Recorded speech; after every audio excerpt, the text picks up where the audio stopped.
Assalamualaikum warahmatullahi wabarakatuh. Perkenalkan, nama saya Asrifo dari Prodi Pendidikan Agama Islam, Fakultas Agama Islam, semester 6, Universitas Ibnu Khaldun. Di sini, saya akan membahas mengenai peradaban Islam di masa Khulafaur Rasyidin. Sebelumnya, teman-teman tahu tidak apa itu Khulafaur Rasyidin? Khulafaur Rasyidin terdiri dari dua kata, yaitu khulafa dan rasyidin, yang artinya pemimpin yang mendapat petunjuk. Mengapa dikatakan pemimpin yang mendapat petunjuk? Dikarenakan mereka adalah sahabat yang paling dekat dengan ajaran dan keteladanan Nabi Muhammad SAW. Adapun Khulafaur Rasyidin itu terdiri dari 4 orang sahabat. Yang pertama yaitu Khalifah Abu Bakar As-Siddiq. Yang kedua yaitu Khalifah Umar bin Khattab. Yang ketiga yaitu Khalifah Utsman bin Affan. Dan yang keempat yaitu Khalifah Ali bin Abi Thalib. Mari kita bahas satu persatu mengenai 4 Khulafaur Rasyidin. Yang pertama yaitu Khalifah Abu Bakar As-Siddiq. Simak pembahasannya berikut ini. Abu Bakar As-Siddiq, nama lengkapnya adalah Abdullah bin Abi Quhafah bin Amir. Nasabnya menyatu dengan pada kakeknya yang keenam, yaitu Murrah. Abu Bakar lahir 2 tahun beberapa bulan setelah lahirnya Rasul. Pemerintahan Abu Bakar berlangsung 2 tahun. Dengan tujuan pencapaiannya saat itu adalah menghimpun persatuan umat Islam setelah perpecahan akibat banyaknya orang-orang Arab yang murtad dan juga mempersiapkan kekuatan untuk menaklukkan Persia dan Syam. Abu Bakar menjabat menjadi khalifah pertama dalam waktu 2 tahun. Kepemimpinannya berhasil membinasakan kaum yang murtad. Ketika Nabi wafat, banyak orang Arab yang meninggalkan agamanya dan kemunafikan mulai menyebar. Dengan izin yang maha kuasa, Abu Bakar memerintahkan para prajurit dan panglimanya untuk berperang melawan orang-orang murtad dan penguasa yang kejam, sampai keburukan hilang dan kebenaran pun terungkap. Hal inilah yang membuat ajaran Islam semakin menyebar ke seluruh jazirah Arab. Yang kedua yaitu Khalifah Umar bin Khattab. Nama lengkapnya yaitu Umar bin Khattab bin Naufal bin Abdul Uzza bin Riyah bin Qurt bin Razah bin Adi bin Lu'ay al-Quraisy al-Adawi. Umar berasal dari golongan keluarga kelas menengah. Umar putra dari Khattab dan Khotmah. Dia lahir di Mekah sekitar tahun 584 Masehi atau 13 tahun setelah lahir Nabi Muhammad SAW, dan terkenal sebagai orang yang lemah lembut namun tegas, berani, tinggi, kuat, serta piawai dalam berkuda dan bergulat. Umar bin Khattab merupakan Khulafaur Rasyidin kedua yang diangkat sebagai khalifah melalui musyawarah. Abu Bakarlah yang mengusulkan agar Umar menjadi penggantinya dan kemudian mendapat persetujuan dari umat Islam. Terpilihnya Umar bin Khattab berdasarkan oleh peristiwa Saqifah Bani Sa'idah.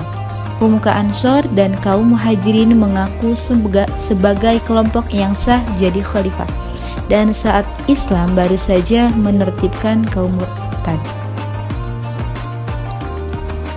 Khalifah Umar sangat berkontribusi bagi peradaban Islam. Selain memperluas wilayah, dia juga pandai berpolitik dan hebat memenangkan peperangan. Tak hanya itu, Umar bin Khattab membentuk pasukan tentara untuk menjaga perbatasan, mendirikan dewan dan baitul mal, mencetak uang, mengatur gaji, mengangkat para pejabat hakim, dan menyelenggarakan hizbah dan juga mengawasi pasar. Terbukti di masa kekuasaan Umar terjadi berbagai penaklukan yang begitu cepat dan administrasi pemerintahan mengalami perkembangan. Yang ketiga yaitu Khalifah Utsman bin Affan. Yang keempat yaitu Khalifah Ali bin Abi Thalib. Utsman bin Affan merupakan khalifah ketiga yang terkenal sebagai sosok dermawan yang menginspirasi umat muslimin. Dia memiliki nama panjang Utsman bin Affan bin Abi al-As bin Umayyah bin Abdi Syams bin Abdi Manaf. Ayahnya bernama Abi al-As, saudagar kaya raya dari Quraisy Umayyah, dan ibu Utsman bernama Arwa binti Khuraij. Utsman terpilih pada bulan Zulhijjah 23 Hijriah, dan masa pemerintahan Utsman merupakan yang terlama di antara Khulafaur Rasyidin, yaitu 12 tahun. Utsman bin Affan sudah dilatih kepemimpinannya sebelum beliau menjadi khalifah. Namun, ahli sejarah menunjukkan bahwa seluruh kekuasaannya bukan masa yang sukses dan menguntungkan baginya. Kronik membagi masa Utsman dalam 2 masa. 6 tahun pertama menjadi masa pemerintahan yang baik, dan 6 terakhir adalah masa yang buruk.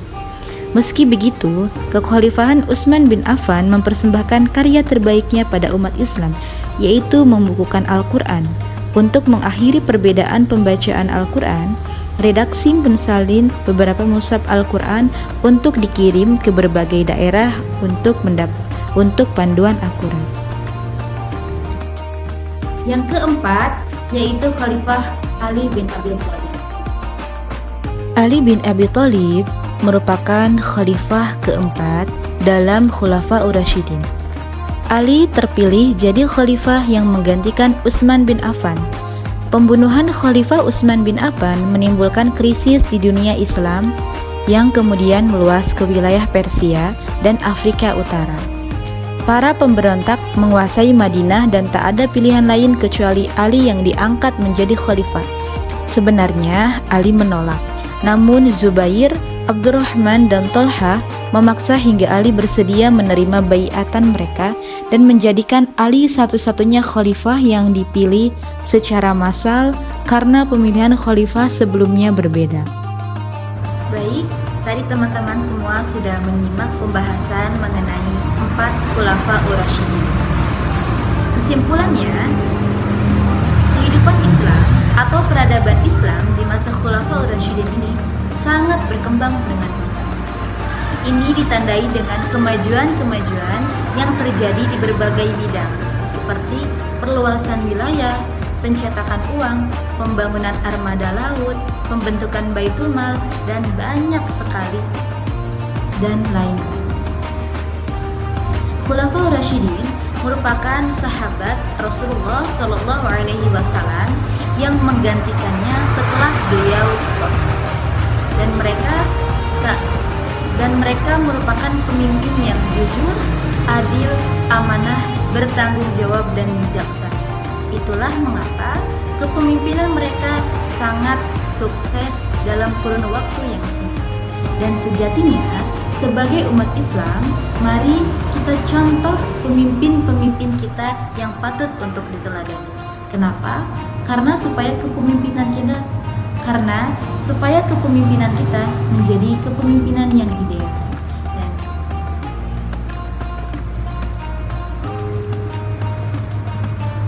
mungkin itu saja yang dapat disampaikan pada video kali ini. Terima kasih telah menonton serta menyimak. Mudah-mudahan bermanfaat. Kurang dan lebihnya mohon maaf. Wassalamualaikum warahmatullahi wabarakatuh. Terima kasih.